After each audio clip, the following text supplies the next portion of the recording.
Y le decía que no se vaya, porque cuando uno dice la palabra economía en la República Argentina sale corriendo, pero no, espere, porque traigo a un amigo especialista que de alguna manera siempre trae esa cuestión más de apaciguar la situación y de tratar de entender cómo manejarse en un contexto de crisis. Y hablo de Daniel Escandizo, que ya lo tengo aquí en el piso. ¿Cómo estás, querido Dani? Muy bien, muchas gracias por invitarme. Un placer, ¿no? Vamos a hablar del tema. Me preocupa abril. Milei dijo, hay que pasar marzo. Bueno, marzo ya pasó, iniciamos abril, quiere liberar el cepo, pero por otro lado la inflación va bajando, pero empieza a haber recesión. Entonces, he visto un viral, y con esto te doy paso, he visto un viral diciendo acá los comercios en el mes de abril, y pasan caminando y los vendedores salen a capturar y meter adentro al cliente. A buscar a la gente, claro. O sea, la gente no está gastando, estamos en una situación... No está gastando porque no tiene. No tenemos, y de miedo y de...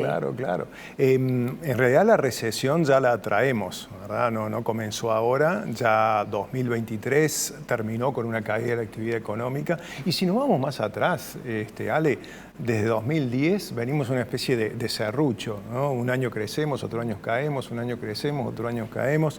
Después se dieron toda una serie de años seguidos de caída, ¿no? En la pandemia. ¿Sí? Con una recuperación en 2021, pero después se vuelve a caer en 2023.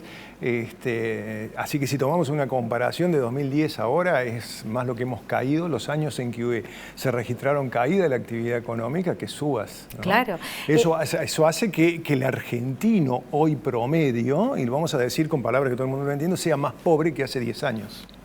Ay, Dios. Bueno, yo le dije así. Que no iba a haber tantas palias, pero bueno, es más pobre. No te enojes con el mensaje. No, por favor. Y hay menor capacidad, por supuesto, de ahorro, hay menor capacidad de compra, hay menor capacidad de todo. Bueno, en ese todo, ¿cómo seguimos? Porque de pronto tengo un gobierno nacional que sale y dice, miren, ya bajamos tantos dígitos en 80 días. Digo, está todo bien con el número, pero la gente no está comiendo. La gente tiene que comenzar a percibir que su vida en algún punto comienza a mejorar. Y eso todavía no se está percibiendo, ¿sí? Entonces, más allá de los números de la macroeconomía, hasta que la gente no comience a percibir que su vida mejora, vamos a seguir en esta situación. Yo te planteaba, un poco hablábamos estos días, ¿cuál ha sido el objetivo? ¿Cuál es el objetivo del gobierno? Bien focalizado, bajar la inflación. ¿Sí? Bajar la inflación. Es claro que en los años o meses en que la inflación es muy alta, el salario real cae. Es decir, el salario promedio de los trabajadores y la capacidad de compra, la podemos medir de distintos indicadores, se deteriora. Es decir, somos más pobres, aumenta la pobreza. ¿Sí? ¿Y con eso? Con eso hay menor capacidad de compra, menor consumo, menor actividad económica, cierre de negocios, cierre de comercio, suspensiones, despidos, etc. ¿Sí? Entonces, el objetivo es bajar la inflación. Ese es el gran objetivo que hoy tiene el gobierno. Para eso se ha fijado una serie de estrategias. Primero dicen, la causa fundamental de la inflación, digo, esto en palabras del gobierno, es el déficit fiscal.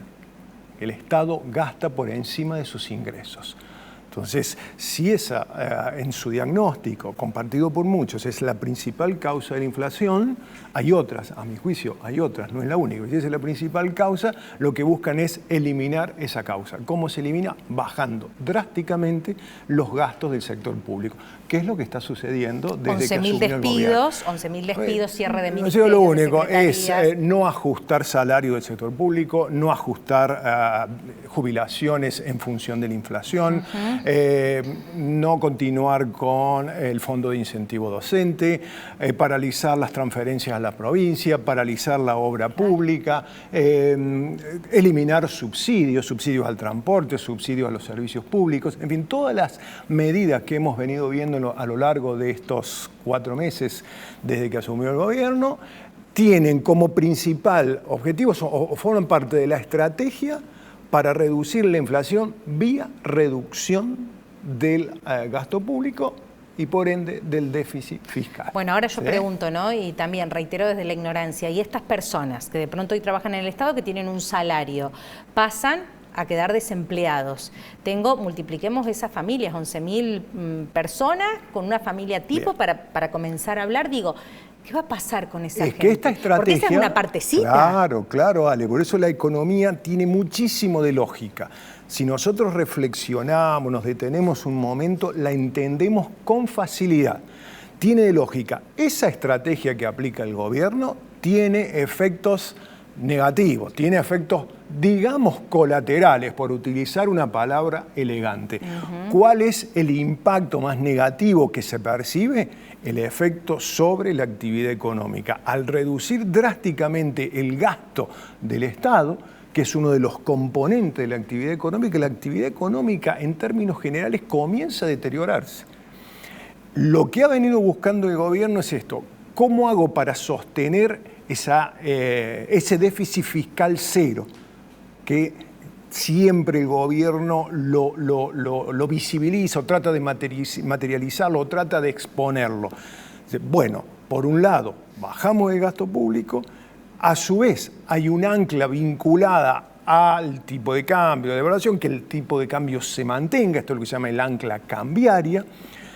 Por el lado del gasto público es el ancla fiscal. Tratan de reducir al máximo una de las herramientas de financiamiento que tiene el Estado, que es la emisión. Ese sería el ancla monetaria. Y finalmente, y es el que más siente la población, el ancla salarial o el ancla de ingresos. ¿Sí? Los ingresos, si nosotros comparamos la inflación del último año con la variación de los salarios, de los trabajadores estables, ¿sí? Que están en relación de dependencia, no el cuentapropista, el que hace, los trabajadores estables, vas a ver un fuerte deterioro en todos los meses en que la inflación supera el 10%. Ahí se genera un fuerte deterioro, el salario pierde mucho contra la inflación.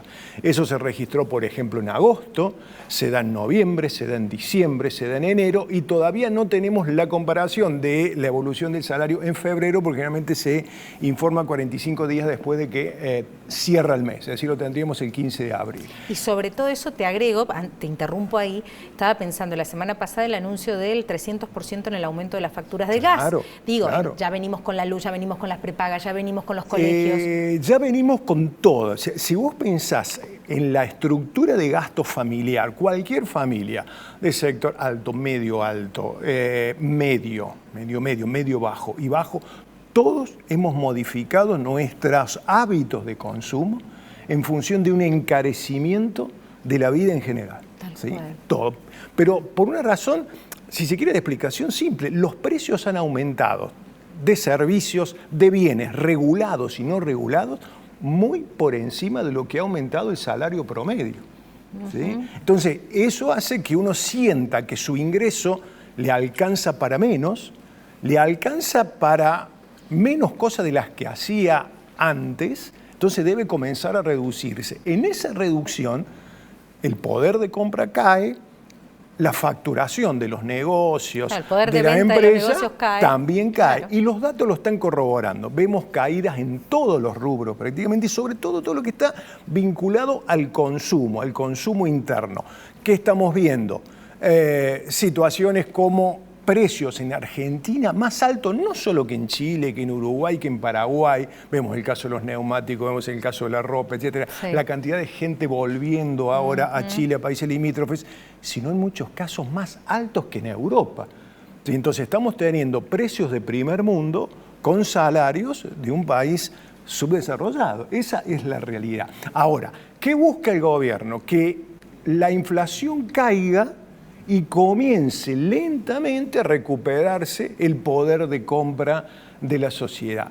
Esto yo no me animo a decir cuándo comenzará a generarse este cambio de tendencia. O si llegamos a ese cambio, ¿no? O si primero hay que llegar a ese cambio de tendencia. Nosotros estamos en baja. Y te aclaro, Ale, si uno hace un análisis un poquito retrospectivo, pero más amplio, la caída del salario real se viene dando de manera brusca desde el año 2017. Muy fuerte. En los últimos 2 años del gobierno de Macri y en el gobierno de Alberto Fernández también perdimos capacidad de compra. No de la manera tan abrupta de estos últimos 2 o 3 meses. Entonces, ahora, perdón, ¿no? El que tiene ahorros, el que está bien, que son los Sí, menos. que son los menos, El que sí. está bien, uno habla a veces con algunos empresarios y te dicen, no, es momento de salir a comprar. El que tiene es un momento de crisis para aprovechar o uno interpreta. Siempre en crisis hay oportunidades. Para el que tiene... Mira, nosotros estudiábamos los motivos para mantener dinero, ¿no? Y generalmente el dinero se mantiene para lo transaccional. Necesitas dinero para comprar las comidas del día, para el transporte, para los gastos de la diaria, como decíamos. También vos mantenés dinero por precaución, un problema de salud. ¿Sabes? Bueno, prefiero tener, ¿no? Por las dudas. Por las dudas. Y la tercera, o el tercer motivo es para especular, ¿no? Digo, aprovechar esas situaciones donde puedo, tal vez con ahorros o con dinero que yo pude acumular anteriormente, bueno, generar algún tipo de adquisición de un bien durable. Claro. ¿Sí? Puede ser un automóvil, un inmueble.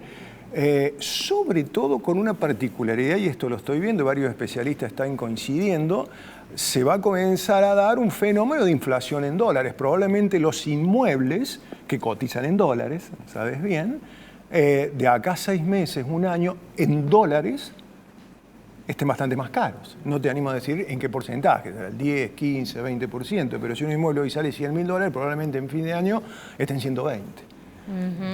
Entonces, perdón, cambiaría el contexto dólares, y cambiaría el contexto si hay un cepo que se va o que continúa. Vamos a suponer no. que el cepo en algún momento se elimina. Sí. Vamos a suponer en torno a un tipo de cambio actual, un poquito más alto, 1.100, 1.200, por lo tanto sería el mismo tipo de cambio para, no sé, ir a comprar, para viajar, para ahorrar, para comprar un inmueble, sería el mismo tipo de cambio.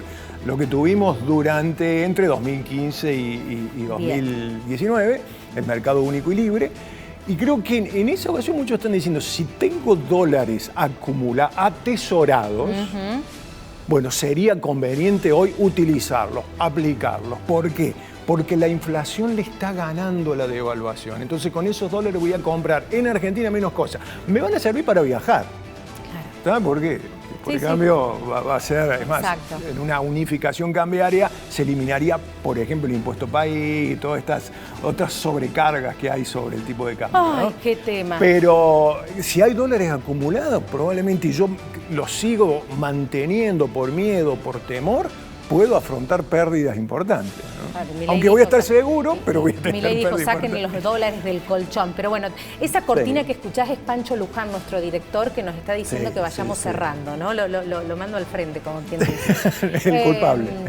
Dani, como especialista y que seguís el tema y que la verdad sos muy didáctico, bueno, profesor, ¿no? Nada más y nada menos.